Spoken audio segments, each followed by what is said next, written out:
Olá, bem-vindos a mais uma conversa nossa. Hoje a gente mergulha nos trechos bem impactantes de O Melindre nos Dentes da Besta, da Carol Rodrigues. Oi. Pois é, a gente separou aqui uns fragmentos que, olha, jogam a gente num universo muito denso, né? Uma atmosfera opressora, mas ao mesmo tempo com uma beleza estranha. A voz narrativa prende logo de cara. Totalmente.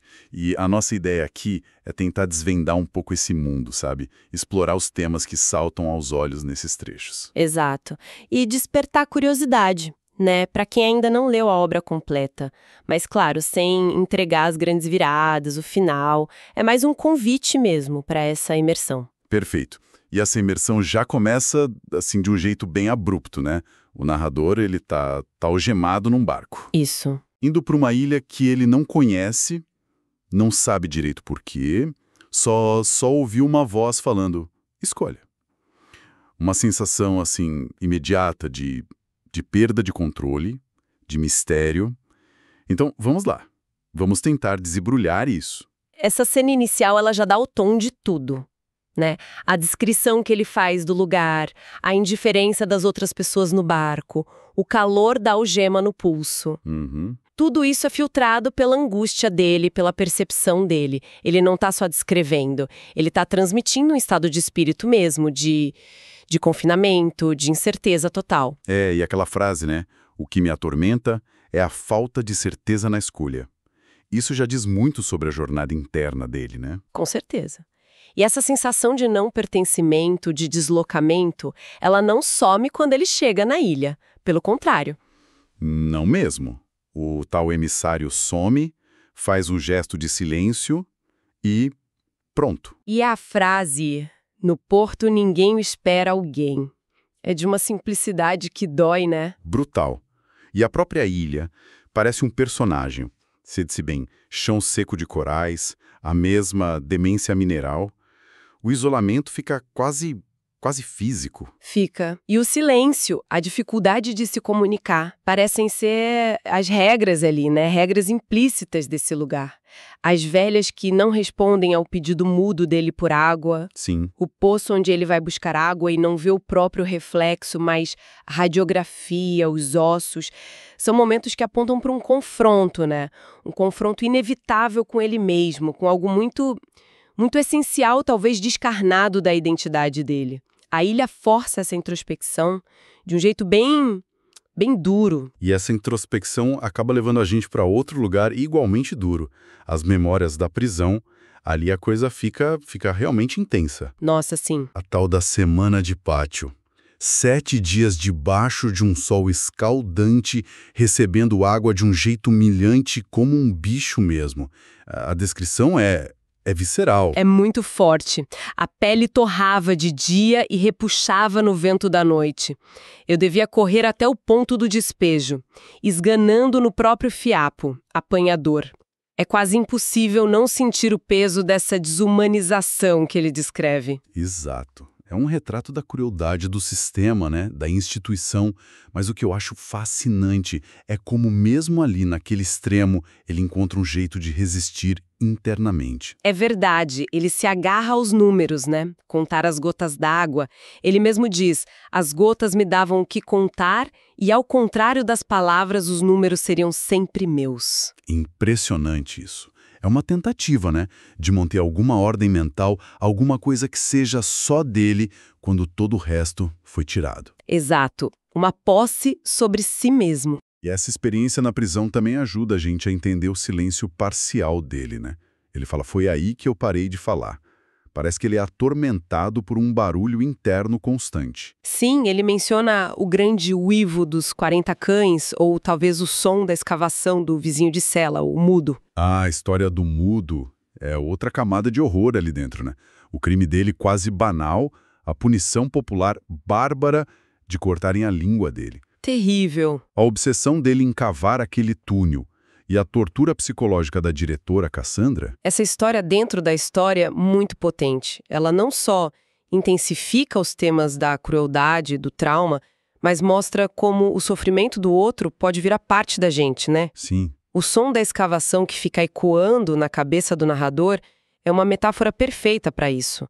para como a violência que a gente testemunha acaba se tornando parte da nossa própria experiência. Verdade. E até a menção rápida ao D'Artagnan, outro preso, com os exercícios de respiração. Pois é, serve como um pequeno contraponto, né? Uma busca mínima por humanidade, por alívio, no meio daquele caos todo. Falando em prisão, tem aquele encontro com o juiz, o Dodô, que também é cheio de ambiguidade, né? Muito. A culpa que o juiz demonstra, a impotência, ele fala, não ordenou aquilo, tinha fracassado em me ajudar. E isso contrasta totalmente com a reação do narrador, que é uma risada zombeteira. Parece que existe um abismo ali entre eles, né? Que impede qualquer tipo de consolo real, de reconciliação. Exatamente. Sugere uma crítica talvez sutil às falhas do sistema, né?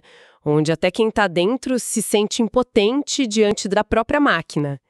Mas, mais do que isso, eu acho que revela a profundidade da ferida do narrador.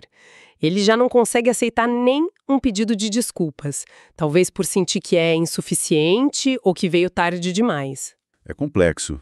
Bom, voltando para a ilha, a exploração dele continua e é marcada por encontros e imagens muito, muito simbólicas. Quase surreais, às vezes. Sim. A igreja, por exemplo, com aquela pintura no teto que remete ao Ugolino. Figura lá de Dante, né? Condenada a devorar os próprios filhos. Isso. E junto com essa imagem tem uma imensa carranca de madeira no altar. O que será que essas imagens estão querendo dizer sobre esse lugar? Olha, as carrancas, elas aparecem em vários momentos, né? Na igreja, na escola, na história que a gente vai descobrir depois. Elas são como um fio condutor e carregam essa dualidade. São protetoras, mas também assustadoras. E a referência ao Ugolino, que está ligada à fome, à violência extrema, isso cria um clima pesado, um presságio sombrio, quase uma premonição. A ilha parece que comunica a história dela, as tensões dela, mais por esses símbolos visuais fortes do que por palavras, sabe? Faz sentido. E os outros encontros que ele tem reforçam essa atmosfera tensa, essa comunicação não verbal. Os bodes com aqueles chifres retorcidos, o pescador super concentrado, O menino que joga banana pra ele. a mulher nadando e o homem observando escondido, devoto, cravado, a procissão silenciosa com as carrancas e principalmente o confronto com o marisqueiro, aquele olhar que diz, eu quero te pescar e cozinhar como lagosta. Meu Deus. É tenso demais. Há uma sensação constante de estar sendo observado, avaliado e potencialmente ameaçado, né? O tempo todo. Sem dúvida. O silêncio da ilha parece que amplifica a intensidade desses olhares, desses gestos. A comunicação ali opera numa camada mais primitiva, talvez, mais instintiva, onde o olhar, a postura dizem tudo. É uma tensão que está ali debaixo da superfície o tempo todo. Uma mistura de curiosidade, desejo, perigo. E aí surge uma memória-chave do narrador.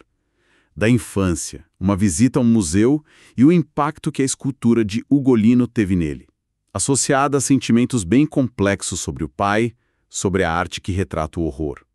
Essa memória parece importante, né? Sim, muito. Porque ela cria um eco direto e bem perturbador com o que ele descobre na ilha. O museu de lá, aquele cubo de pedra escura. Exato. E o que ele encontra lá dentro é chocante e conecta tudo. Primeiro, umas dentaduras gigantes de madeira. Depois, uma rede de pesca de onde pendem dentes humanos. Reais. De criança. 32. 32. A idade dele. O número de dentes dele. É um momento de virada forte. Total. A repulsa e o reconhecimento se misturam ali. E a revelação final dentro daquele cubo é ainda mais surpreendente. Atrás dos panos úmidos nas paredes, não é pedra. São textos. A história não falada da ilha. Costurada em saco de pão, em roupa, em lençol. Incrível isso. É um ponto de convergência brilhante na narrativa, né? O trauma pessoal dele, simbolizado lá pela memória do Ugolino e agora pelos dentes, encontra a história coletiva, escondida da ilha, e a forma como essa história é guardada, costurada, escondida, textual, é muito, muito significativa. A narrativa se abre, sai daquele monólogo interno, fragmentado, para um registro da comunidade, uma memória tecida, literalmente. E essa história que ele lê, a parte 2, nos apresenta a mitologia da ilha, pode-se dizer. Começa com o nascimento das gêmeas, Mitra e Varuna. Que já nascem com dentes. Exato. E a reação da comunidade é de medo, de estranhamento. Elas são vistas como carrancas vivas. O eremita até sentencia: eu não posso curar um destino tão bem escrito. Ali a gente entende a origem do estigma na ilha, né? A diferença física que gera exclusão desde o começo, a infância delas, o bullying, a solidão que elas compartilham, siamesas presas só pelos cabelos, a amizade com a Aulina, que também era vista como diferente por causa dos olhos de anátema. Sim. Tudo isso estabelece a dinâmica central, o isolamento forçado e as formas de resistência silenciosa que nascem disso. Só que a história delas toma um rumo trágico na adolescência. A beleza que surge de repente, que substitui a monstruosidade dos dentes, não salva elas. Pelo contrário, parece que atraem um novo tipo de perigo. É verdade, o amor obsessivo do Eusébio e principalmente a perseguição violenta do Indra, o matador de bodes. Com aquela filosofia possessiva dele, uma mulher, uma terra. Terrível. A gente vê um ciclo terrível se repetindo, né? A objetificação, a violência, elas continuam, só mudam de forma. A beleza se torna tão perigosa quanto a estranheza tinha sido antes. E embora elas se defendam dos ataques dele com uma força inesperada, Sim, a Mitra com a estatueta, a Varuna mordendo a orelha dele. a narrativa culmina em tragédia. O desaparecimento ou assassinato brutal de uma delas pelo Indra e depois o suicídio ou o desaparecimento da outra, que se joga no mar presa numa âncora. A ambiguidade sobre o destino exato delas é muito dolorosa, deixa marcas profundas. Com certeza. E a reação da comunidade a essa tragédia é o que define o presente da ilha, né? Eles expulsam a família do Indra. E o mais impactante, o pacto de silêncio. 16 anos. Autoimposto. Exato. O silêncio, que era uma marca das gêmeas, vira uma lei coletiva. Por quê? Culpa, penitência, medo. Deve ser uma mistura complexa disso tudo, né? A culpa coletiva fica meio que sugerida quando a maré baixa e revela os móveis que eles tinham jogado no mar escondidos. Pois é. O pacto parece ser uma forma drástica de lidar com esse trauma coletivo, de controlar a narrativa, talvez, de se proteger de mais dor, de julgamento. É uma tentativa de apagar ou de conter o passado pela ausência de palavras. E o texto descreve como a vida se adapta a esse silêncio todo. A comunicação por gestos, os rituais que mudam, tipo a música no gramafone sendo a única voz permitida, a escola funcionando sob o comando da Aulina, o nascimento da Caíca com os mesmos olhos virados, o silêncio molda a sociedade ali. Molda completamente. E é nesse cenário que os prisioneiros do continente começam a chegar como parte de um acordo, incluindo o nosso narrador. Sim. A chegada do falso padre, da mulher dos olhos díspares e, por fim, dele, o homem mal formado para sobreviver, como o texto chama. Essas chegadas introduzem elementos de fora nesse sistema fechado, né? Eles são parte de um acordo, mas talvez sejam também testes ou perturbações nesse equilíbrio silencioso que eles criaram. E a história que ele encontra lá no museu termina com uma mensagem direta para ele, para o narrador, explicando como a ilha vigia tudo e oferecendo uma escolha final. Ou ele se integra à comunidade silenciosa, ou ele foge, com instruções detalhadas para a fuga. Mas a condição é clara, e ecoa lá a primeira cena do livro. Escolher um querer. Isso fecha um ciclo de um jeito muito interessante, né? A escolha lá no barco era imposta, ele não tinha contexto nenhum. Agora, depois de conhecer a história da ilha e a própria história dele, através das memórias que voltaram, a escolha é dele, mas exige uma definição interna. O que ele realmente quer? Pertencer àquela comunidade marcada pelo silêncio, pelo trauma compartilhado, ou buscar outro caminho. A oferta é ambígua. É um ato de aceitação? Um teste final? Ou só o reconhecimento de que ele talvez não se encaixe ali? Fica no ar. Uau, é. E assim a gente fecha essa nossa passagem por esses fragmentos de O Melindre nos Dentes da Besta. Foi uma viagem, hein? Por uma atmosfera única, uma narrativa que se reflete e se quebra, mistura o trauma pessoal com a história coletiva, tudo envolto nesse poder imenso do silêncio. E numa linguagem que é ao mesmo tempo poética e muito crua. Que impressões ficam mais fortes para você? Olha, fica muito forte essa exploração da memória, sabe? Não como algo fiel, mas como algo fragmentado, distorcido pelo trauma, e que a gente vai reconstruindo. A natureza cíclica da violência, seja ela física, psicológica, social, e, claro, a força do silêncio. Como ele pode oprimir, mas também proteger, como ele define uma comunidade e, ao mesmo tempo, como ele falha em conter a verdade, que insiste em vir à tona, como naqueles textos costurados no museu. A forma como a Carol Rodrigues tece tudo isso, com esses símbolos poderosos, os dentes, as carrancas, a água, é o que torna a obra tão singular e tão desafiadora para quem lê. Exato. E deixa uma pergunta no ar, né? Que talvez só lendo o livro todo para começar a responder. Ou talvez nem assim. Pensando na jornada do narrador e na história da ilha, até que ponto o silêncio é uma escolha de resistência e até que ponto ele vira só outra forma de prisão?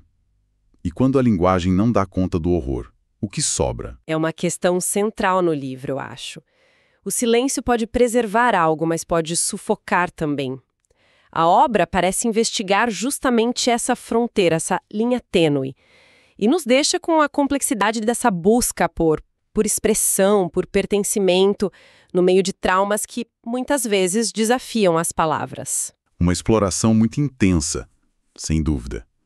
Fica aqui o nosso convite, então, para quem se sentiu fisgado por essa atmosfera, por essas questões, a mergulhar na obra completa da Carol Rodrigues. Vale muito a pena. Essa foi a nossa análise de hoje.